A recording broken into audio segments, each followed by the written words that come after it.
Hello, and welcome to Rethinking Our History, where we seek to shed a light on events that have been forgotten and covered up, and to make us all question how much do we really know about our history? I'm Felicia. And I'm Ian, and we are here to reveal all the sordid details of history that have been swept under the rug. Get ready to get angry, be curious, and maybe have a laugh or two as we rethink our history.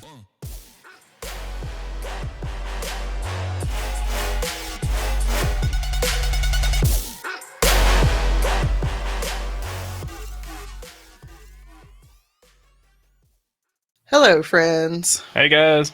Thanks for joining us for another lesson. Thanks for being patient with us as didn't record last week. Life, you know. Yeah. Um, so this week we're going to be covering a serial killer, a more Woo. recent serial killer. Yay. No. No. But first, let's get the business out the way. Is he killing health United Healthcare workers? No. No, unfortunately not. Damn it. He's not killing CEOs. Definitely not. That I would be like, well. All right. If you found us here first and are a fan of the paranormal, give our show, The Paranormal Lovers, a try. Over 100 episodes about everything from declassified government projects to poltergeist. Ooh. Guys. A free and simple way to support the show is by following, subscribing, and sharing our social medias. We are on Facebook, Instagram, as well as YouTube. Did you know that YouTube is social media? Yeah. Yeah, I didn't know that until recently. I was like, I need to do some more TikTok videos. I've heard that a lot of left leaning people are on TikTok. so many, but so Uh, are right leaning people. Like yeah. it's both ways. But yes, you can learn a lot on TikTok. I mean, Right. don't get me wrong. I would say like with our shit, do your own research after the fact. Don't just take what you see as face value. For But sure. like you can learn a lot of stuff through TikTok. You find something cool on TikTok and you're like, I want to learn more about this. And what is that? Most of my favorite left leaning YouTube people are on TikTok, and Mm-hmm. that's where they do most of their stuff. So I Me need to do more too. TikTok stuff. But like it Stuff took toughs. me, I made my Instagram in 2013. Like, no, maybe 2010. Like, I made my Instagram before me and you met. And I never really got on it until we started this podcast because that's the way autism works for some people. We're just not that into it when everybody else is into it. And we just got to wait a couple of years. Sure. So give me a little bit of time. I might get there. All right. To find us on any of these platforms, just search for the Paranormal Lovers in the search bar. If you would like to support the making of the show, we have a couple of ways to do so. First, we have our merch store over at theparanormallovers.threadless.com. We currently, as this comes out on the 25th, have a $12 t shirt going on until September 2nd. $12 teas. There are also a few other sales going on across the site, so you guys hit up that link that should be in the show notes. And if it's not, please leave a comment on Spotify so I can fix that. Thanks. We currently, nope, already said that. We also have a Patreon at patreon.com/the paranormal lovers, where for $5 a month, you get early access to unedited videos of both shows and stickers and other swag from time to time. Stickers. We're still going to be doing Why Do Men? I'm tweaking that show. I didn't like the first episode very well, and I didn't want to continue with that styling. So I'm going to do it a little bit different. Just give me a few weeks to get that figured out and get all the everything else that needs to go along with a new show figured out, and I will have that out on Patreon. But it'll be a true crime show, so y'all come enjoy that bullshit again. Why do I keep doing that to myself? I don't know. I don't know either. And finally, if you have a personal story you would like to have read on a future episode of the Paranormal Personals, be it paranormal, true crime, or historical, you'd like to be a guest on the show, or you just want to chat, email us at theparanormallovers@yahoo.com. Did you do that poll on YouTube? I have not done it yet. Okay. Um, I was thinking of how to do it, and I figured out how to do it, but now I got to do a little bit of research before I can do the poll. Right on. I'll tell you about it later. Okay. You guys come over to YouTube in a few Go check days, it and out. then you'll figure it out. Also, you get to see my face. I have a pimple. No, wrong side. I have a pimple patch today. Patty put it on for me. It's great. It's cute. All right, so I'm going to start this with a warning. We're going to be talking about a rapist Oh, no. and a serial killer. And although we don't know any super young victims, he did also have pedophilic tendencies. Mm. So you've been warned. Current events. I mean, It was 15 years ago, but it wasn't 1500 years ago. So a little harder. There's still people that are alive that are tied to these victims today. So never stop talking about Epstein. I mean, also shout out to our Canadian listeners.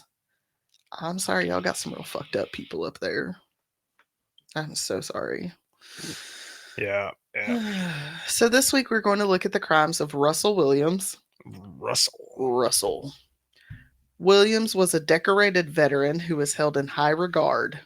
That was until his dirty secret came to light and he lost everything he had worked so hard to build. I'm scared to Google him. If you're on Patreon, you already know there are pictures of him in underwear. So if you Google him, you do so at your own risk. Have fun. David Russell Williams was born in Bromsgrove, Worcestershire. Worcestershire. No, Worcestershire. Chestershire. Jesus Christ. Worcestershire. Yep. Worcestershire. England on March 7th, 1963. His parents were Christine Nani and Cedric David Williams. The family immigrated to Canada, specifically Chalk River, Ontario. Which, like, is it a river of chalk? When I say that, I'm actually thinking of like the river bed being made out of like chalk, not. Anyways. Right. Cedric was hired as a metallurgist at Chalk River Laboratories, a nuclear research lab. The Williams family became fast friends with the Sovka family. In 1963, the Williams got divorced and Christine married Dr. Jerry Sovka. David took the doctor's last name and the family moved to Scarborough, Ontario, outside of Toronto. Williams began attending Birchmont Collegiate but would finish school at Upper Canada College. There's lots of names of places in Canada. And if I say them wrong, I'm sorry. I'm not from Canada. Canada. I don't speak French.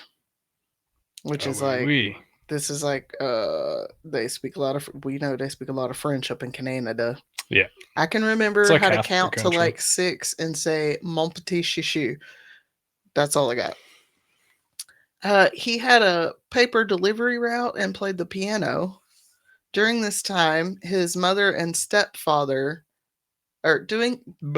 during his time here, his mother and stepfather moved to South Korea, where Dr. Sovka was working on a reactor, so Williams boarded at the school, which I kind of always wanted to go to a boarding school as a kid, but we were poor.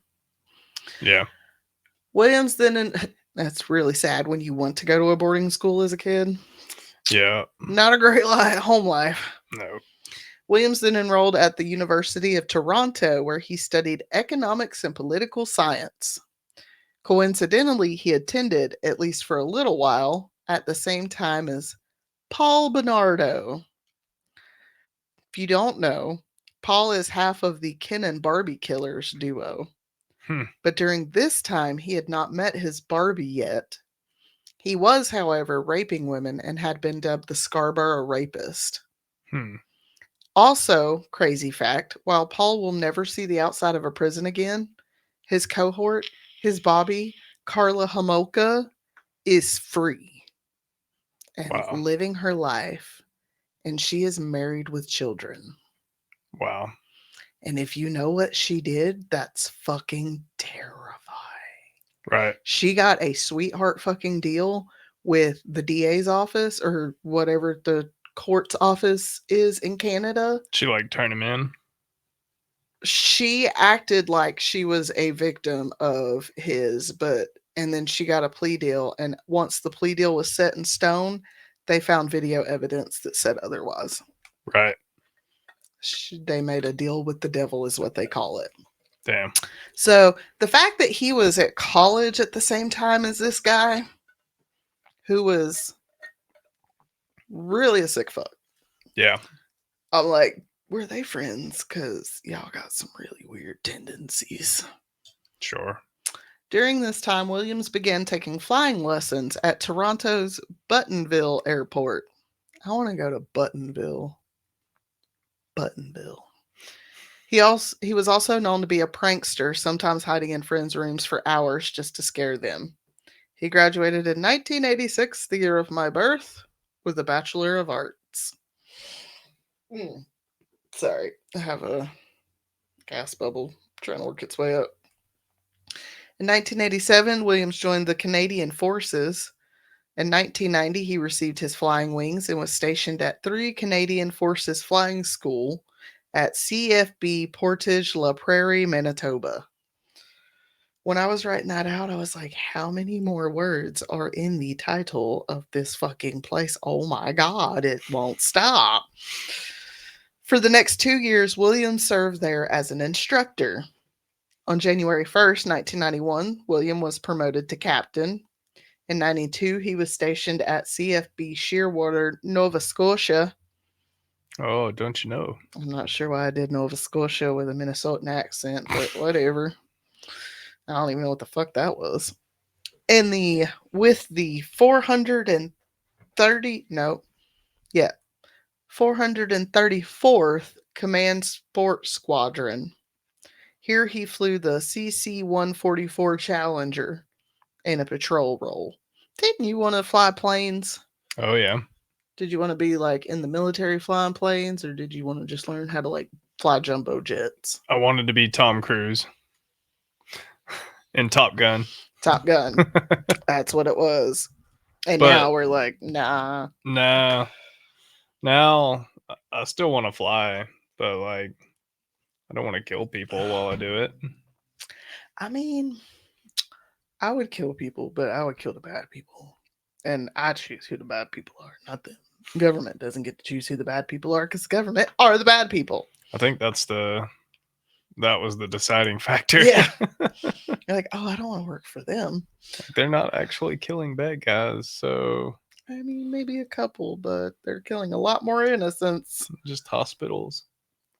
In 1994, he joined the 412th Transport Squadron in Ottawa, where he flew important people. And when I say important people, I mean he flew the Queen of England, the Duke of Edinburgh, and the Prime Minister of Canada, just to name a few. Can you imagine being the fucking Queen of England? I guess this was who was the last one we just had? Victoria? Elizabeth? Queen Elizabeth. Okay. Can you imagine when you find out that the dude that fucking flew you fucking murdered people? Bitch. Yep. In 1999, Williams was promoted to major and posted to Director General Military Careers in Ottawa. Here he served as a multi engine pilot career manager. Lots of words. Lots of words. In 04, Williams wrote a 55-page thesis supporting preemptive war in Iraq, which helped him earn a Master's of Defense Studies from the Royal Military College of Canada. God, everything sounds so fucking fancy in Canada. The Royal Military College of Canada, which, you gotta remember, technically, Canada is under England's rule. Half of it. Half of it. Yeah, half of it's French and half of it's British. Huh. I thought, well, for some reason I thought But England I don't ruled think they're over under. all of it. But I don't think I'm not sure But I know that like what like rule they're under. I think Canadians rule themselves with their own prime minister, but yeah, I mean they have a prime minister that kind of acts like a president, but then like they answer to their influences King come like Charles. half of their influence comes from Britain, and then Canada is a constitutional monarchy, meaning that the head of state is the monarch, currently King Charles III, while the head of the government is the prime minister. gotcha. So, yeah, You're it right. was, I guess, England probably either stole it or bought it from France Yeah, because, we can just like buy and sell land. Like we own the shit. We don't. and originally it was native land. I mean, it's all fucking indigenous land. So Oh man. Mm, I was gonna say something about the thank you, little. I was Europeans. gonna say something about the Not. little. I was gonna say something about the little jockeys, but I don't think we have time for that tirade today. Yeah, no, that's another episode. I'm gonna be doing a rethinking our history episode, so get ready for that one, guys. Yeah, he's something lit a fire in his ass yesterday. So It's something I've seen locally, and I just want to talk about it. June of 2004, Williams was promoted to lieutenant colonel, and in July he was appointed the commanding officer of the 437th Transport Squadron in Ontario. He held this position for 2 years. For 6 months from '05 to '06, Williams served as a commanding officer of Camp Mirage, quote, a secretive logistics facility believed to be located at Al Minhad Air Base in Dubai, end quote. Oh yeah, Camp Mirage. Mirage. I don't know. It's just joking. Oh yeah, Camp Mirage. So yeah, he's doing like secretive shit. The whole like Sneaky how shit. Mirage is spelled. Oh, because it has a silent Yeah, E. you know the Yeah. phonetic thing. Listen. Mirage. Lasagna. Lasagna. Wednesday. Knife. I'm saying it all phonetically Aluminum. because that's the way it goes into my brain. Exercise, land gauge. Yeah. Like, can you guess what I'm trying to spell? On July 21st, 2006, Williams was posted to the. Okay, this one's really, really long, so bear with me.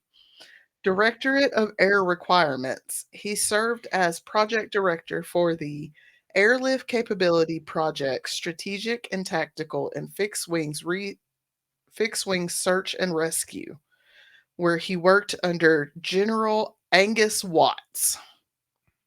Wow, what a name. I wonder if he's related. General Angus. He's a Watts. All right. I wonder if he's related. I wonder. Might be. I don't know if they're Canadian. I have to ask him if he's Canadian next time you see him.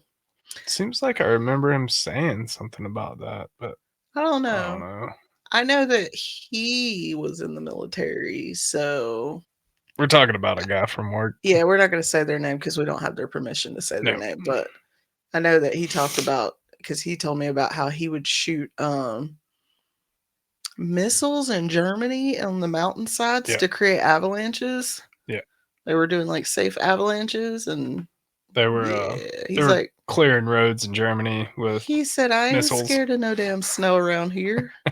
I used to drive over mountains in Germany in the snow and fucking blow up rockets on the side of the mountain to create an avalanche. Like, all right. Reminds me of the one time my dad went up to Mount Mitchell they were redoing the little visitor place on top. Yeah.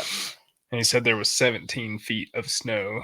And they were driving on top of the snow. That is insane. Because when he pulls up to the little community center up there, like all you could see was this much of the roof. The fuck? Yeah, isn't Mount Mitchell supposed to be the highest point east of the Mississippi? Yeah, it is. It's like, and I think it's only 6,000 feet. 6,800 and something feet. All right. January 2009 saw Williams stationed at the Canadian Forces Language School in Quebec for a 6-month course of French. During this time, at the recommendation of Lieutenant Watts, Williams was promoted to colonel. In July of that year, Williams was sworn in as the wing commander at CFB Trenton by Brigadier General Mickelhood, his predecessor. This is Canada's busiest military airbase and also the arrival point for all the bodies of fallen Canadian Forces personnel in Afghanistan. Hmm. This was the starting point for these bodies on the quote unquote highway of heroes, which would take them to Toronto to be autopsied. Now, up until this point, that was a lot of blah, blah, blah, blah, blah. He did this, he did that, he went here, he went there. He did a lot of shit. He was great. He's flying the queen. He's doing this, he's doing that. He's a colonel. Like, colonel. I don't even think my cousin's a colonel. I don't even know what he's at. Last time I heard he was a major staff sergeant, I think. I don't know what's after that. Anyways, Williams had a clean record and was held in the highest of regard. But then Jessica Lloyd disappeared from her home. And I didn't really have time to dig too much into who found she was missing, who reported her missing. But when law enforcement came out to the scene, they found a very important piece of evidence, a distinctive set of tire tracks. These tracks had been found roughly 350 feet or 100 meters north of Jessica's house along the tree line. On February 4th, 2010, from 7 p.m. until 6 a.m. on the 5th, the Ontario Provincial Police conducted a canvass of all motorists using the highway close to Jessica's home. Williams, who usually drove his BMW day to day, just happened to be driving his Nissan Pathfinder when he got caught up in the canvass. An officer on the scene noticed and reported the similarities in the tire tread, and on February 7th, Williams was contacted by the Ottawa Police Service and asked to come in for questioning. Williams arrived at the station at 3 p.m. on the 7th, and by 8 p.m., he was confessing. Took 5 hours to make him crack. Wow. After being shown the impressions of the tire tracks and some shoe tracks that he left, he confessed to Jessica's murder.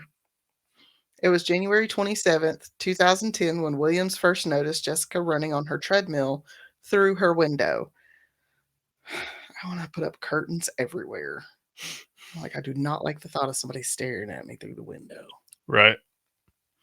He broke in after she left to confirm she lived alone.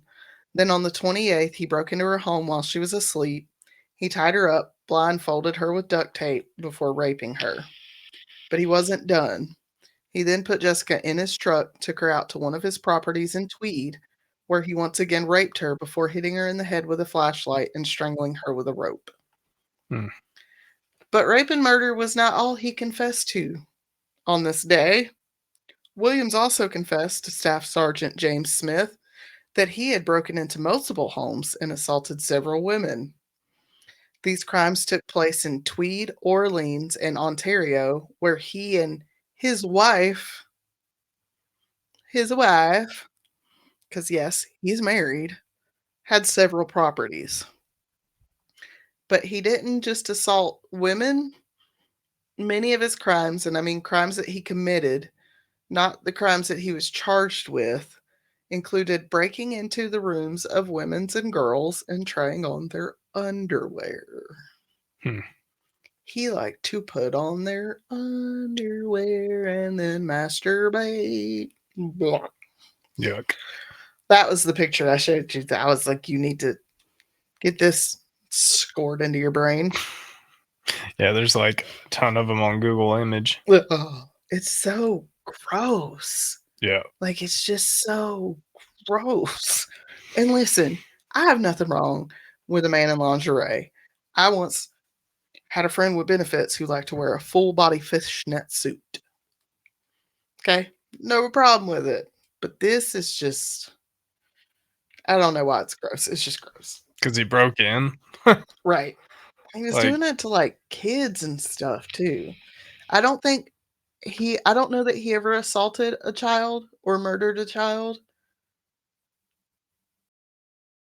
But yeah, He liked to try on their underwear. Kinks are one thing, but like this dude was committing crimes. Consensual Like, kinks is the key. yeah, It has to be consensual. Honestly, if you want to try on women's underwear, just go to the fucking store and try on some underwear. right. Say you're buying it for your girlfriend. Nobody's gonna fucking care. Ugh. Williams took pictures and videos of all of this and told investigators where in his home they could find them. And there are photos of what they found on the interwebs. We've been saying that. No one wants to see this man in this, so look at your own risk. Williams also showed investigators on a map where they could find Jessica's body and took them to the location the next day. Williams was charged with murder, but also several charges related to the home invasions and sexual assaults of two separate women that took place in September of 2009 near Tweed. He was also connected to and charged with the murder of Marie France Camus.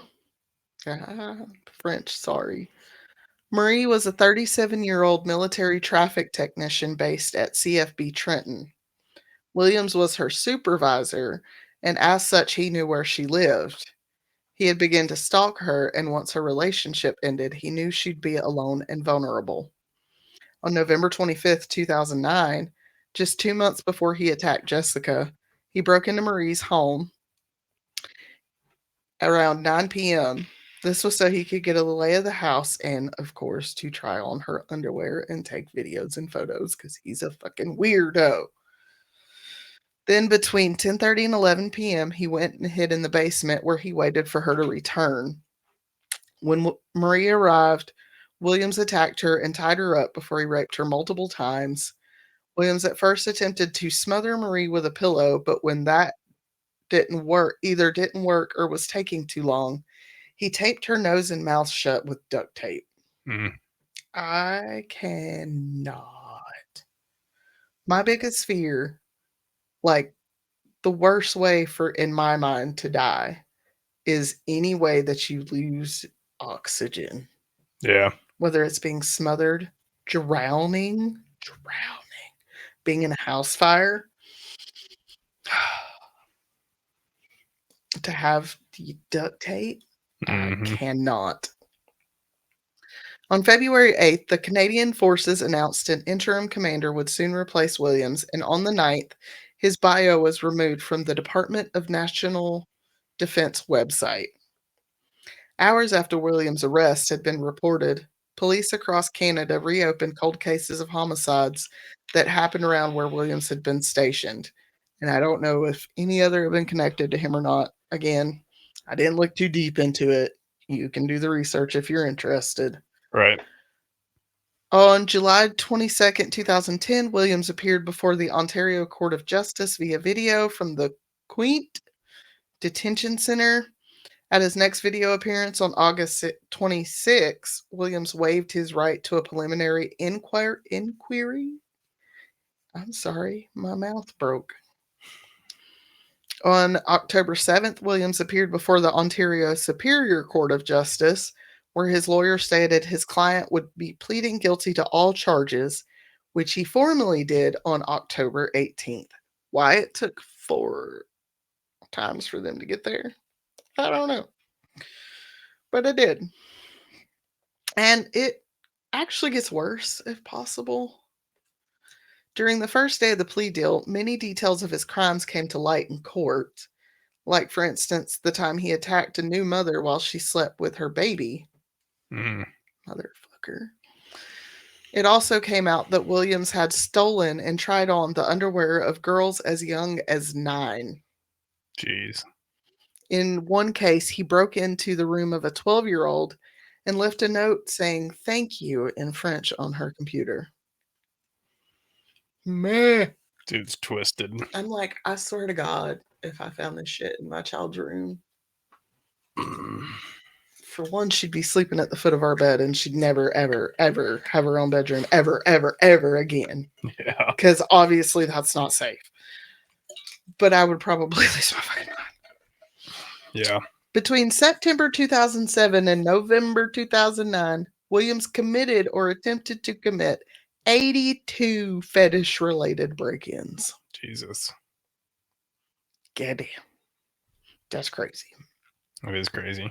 On October 22nd, 2010, Superior Court Justice Robert F. Scott sentenced Williams to 2 concurrent life sentences with no possibility of parole for 25 years.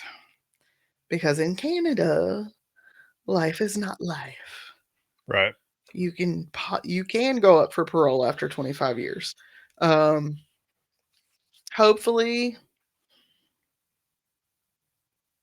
he'll never get parole. Right. I don't love that they do that, but and I love what the Canadian military did in response to Williams' arrest and charges. After the Governor General of Canada, David Johnson, revoked Williams' commission and expelled him from the forces, Williams was stripped of his rank and all of his military decorations. He was allowed to keep his pension, but only because it would take a literal act of parliament to terminate it. Right. But this was my favorite part. Quote, after being returned to the forces, his uniform was burned, his medals were cut into pieces, and his commission scroll was shredded, similar to the components of a military degradation. His vehicle, a Nissan Pathfinder, was similarly crushed and scrapped. End quote. All right, then. Fair, but stern. This is true. Don't fuck with Canada. I'll strip you of your shit. One of our favorite things to watch before we had Patty was actually probably when Patty was like a baby too. What was it? Well, like Canadian Border Patrol. Canadian Border Patrol. We were always like, they're fair but stern. And they were. They were like, all right, that's fine. Forgot where I got that quote from too. I don't remember. I think it was Monty Python, but for some reason I think of Wes when I think of that quote. I don't know why.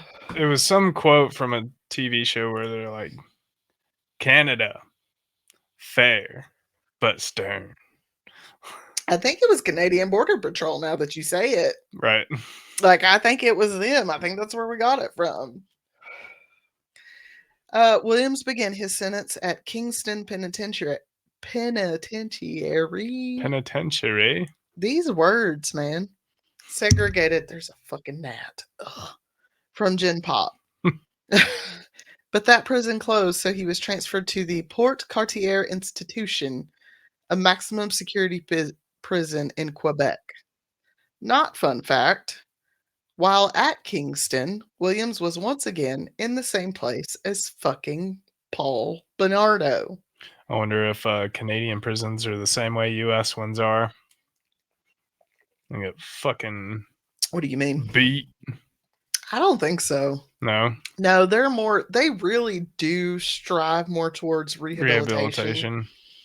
Most prison systems do. I mean, obviously not all. There are fucking corrupt, terrible prison systems out there, but Canada really does try to gear towards rehabilitation. But yeah, be an interesting question for JD Delay. Mm-hmm. Be like, hey, are the politics the same? Right. Because U.S.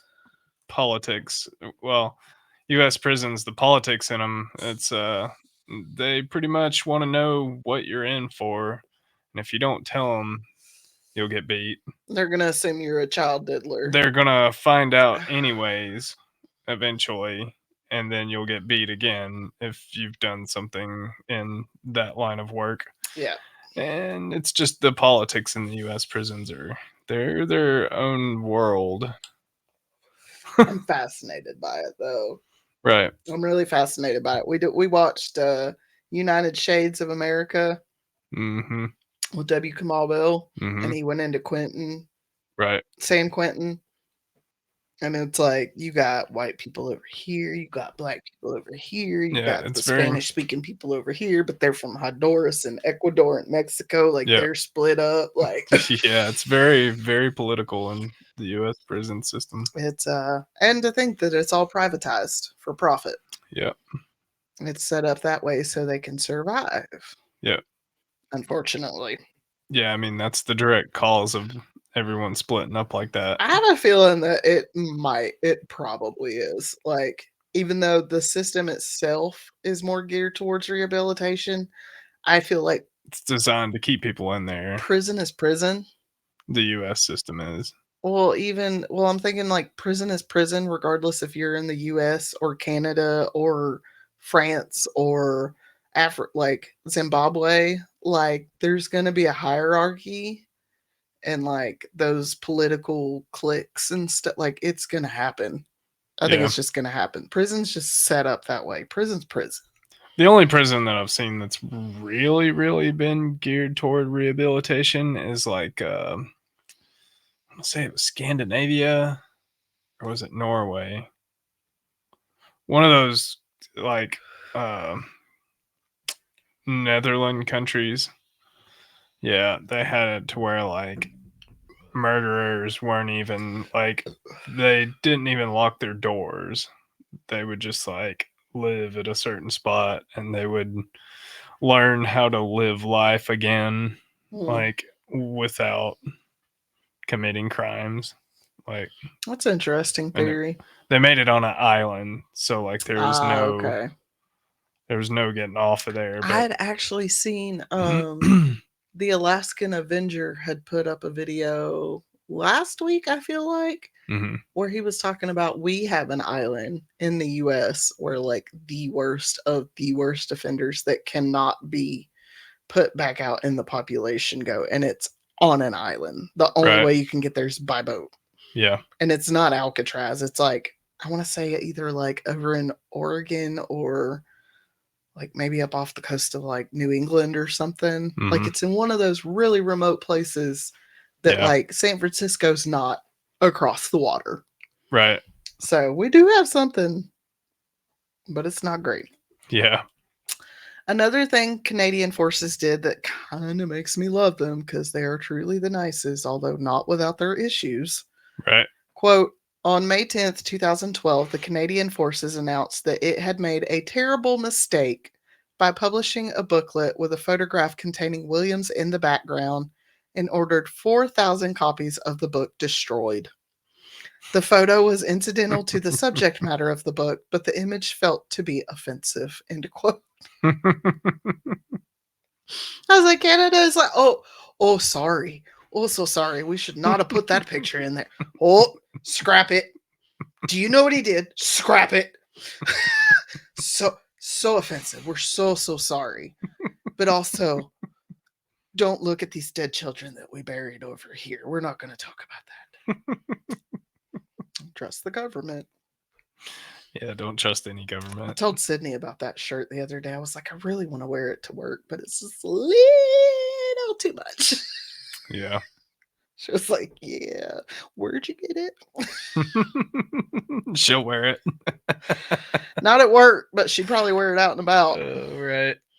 Like I had mentioned before, Williams was married. On June 1st, 1991, Williams married Mary Elizabeth Harriman. In July of 2006, the couple moved to Orleans outside of Ottawa. I want to go to Orleans in Canada. Get me a shirt. I'll wear it. Well, you can wear it to work. Who the fuck's going to say anything about it at that place? Right. I mean, somebody might say it. They You're might. going to be like, just look at I'll them just and be walk like, away. meh. All right. Whatever. Okay. One of Williams' victims' families members believes that Mary knew about Williams' crimes and just ignored it. Like I said, I didn't have a ton of time to do a ton of extensive research, but like, Yeah. maybe. I don't know if you've seen any photos of them, but like, she kind of old. Yeah. I was like, and I'm not sexualizing or glorifying him. He is a conventionally attractive man, and I was just kind of shocked to see she's not Not a Barbie. no, definitely not a Barbie.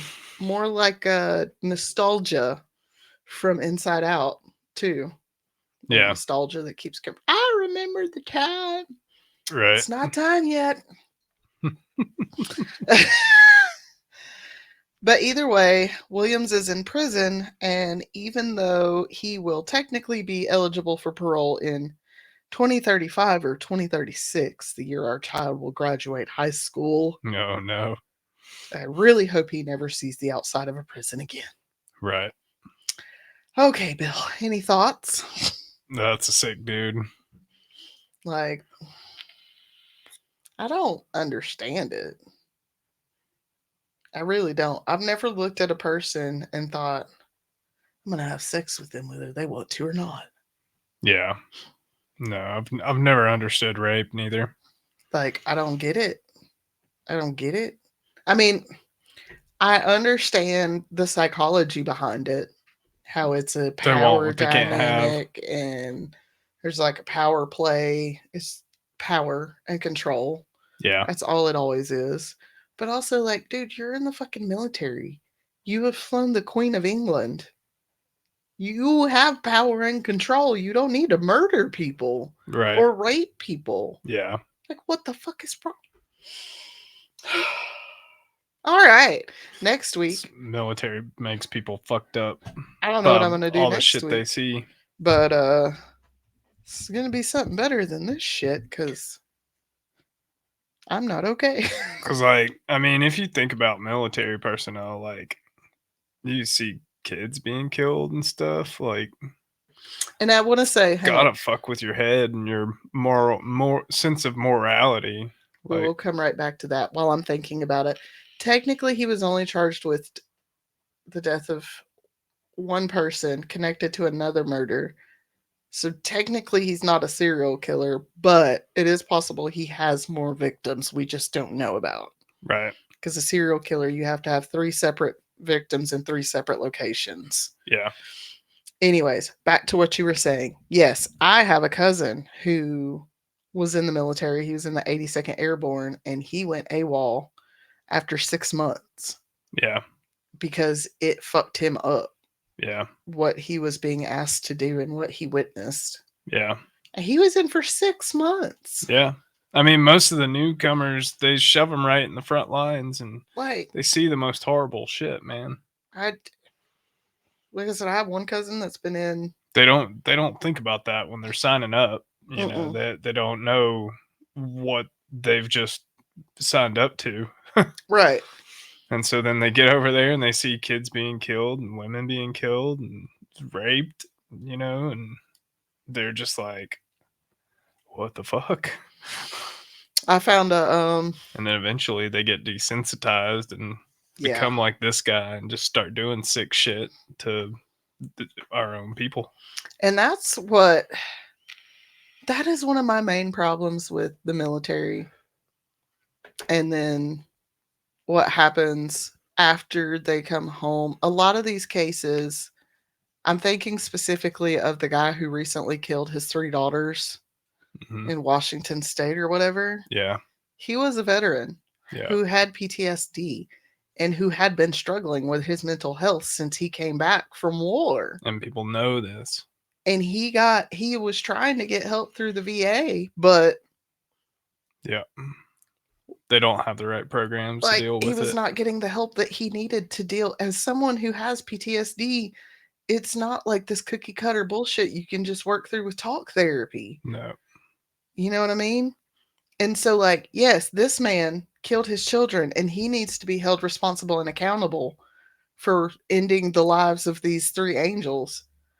But on the flip side, the US government also needs to be held accountable for turning him into a killing machine and then bringing him home and setting him loose with absolutely no mental health support. Yeah. Like, I am so tired of seeing this happen again and again and again and again with these family annihilators, with mass shooters. They give them no off switch. Like, There's no off there's no off switch. switch to it. There's none. And that's why, like, abuse and alcoholism and drug addiction is so rampant. That's why I am addicted to cannabis because I have PTSD and it's the best way for me to get through life without losing my goddamn mind. Yeah. And like, I've had therapy. I've been Right. in and out of therapy for over 20 years. I think that's why all those you know, psychedelics in general are very important with treating something like that. Like, Yeah, for sure. But because it does give them an off switch. If you think of the brain as like, you know, these routines, and you fall into the routines of, say, a military killing machine, like you need to reroute those pathways in your brain somehow to not think like that anymore. Yeah. And psychedelics gives it a route, or it gives you a route to that. But We have microdose mushrooms, and I didn't really like the last couple sets we got. They made me sleepy. But the first time we ever did it, my God, the energy I got from that shit, yeah, that was the best shit in the whole entire fucking world. I'm ready to do it again. Let's do it again. All right. You guys, I'm not gonna say I hope you enjoyed this episode because that was rough. But just remember that just because somebody is well respected and a pillar of community doesn't mean that they're not a shitbag you're struggling with issues. or struggling with issues. If you know people who have been at war and they've come back and they have issues, talk to them and talk to them into getting help, Yeah, for sure. because the government's just not going to do it for us, and the No. community's going to have to step in and help these people so they don't keep murdering people. I think that's the way a lot of stuff's been going lately, and I kind of dig it. A lot of community Mm. action lately. You have to. That's what we're gonna have to do. That's exactly what we have to do. Like, I follow, well, of course, I follow Amanda from Wine and Crime, and then I follow the Black Fairy Godmother on Instagram, and both of them constantly do shout out call to actions for community action and mutual aid. And I'm constantly reposting that shit because I'm like, we may only have about 1,000 followers, but if they could each send $5 or $10, we're gonna help somebody. And fuck Yeah. the government, Yeah, you know? yeah, Fuck them. If they won't give them support, we'll support each other. And if you don't want to help us support each other, then you can go the fuck over there. yeah. Okay? Okay. Thanks. All right, guys. Well, we hope you have a good week, and we will see you guys next week. Be kind to each other. Love you. Bye. Love you guys. Bye.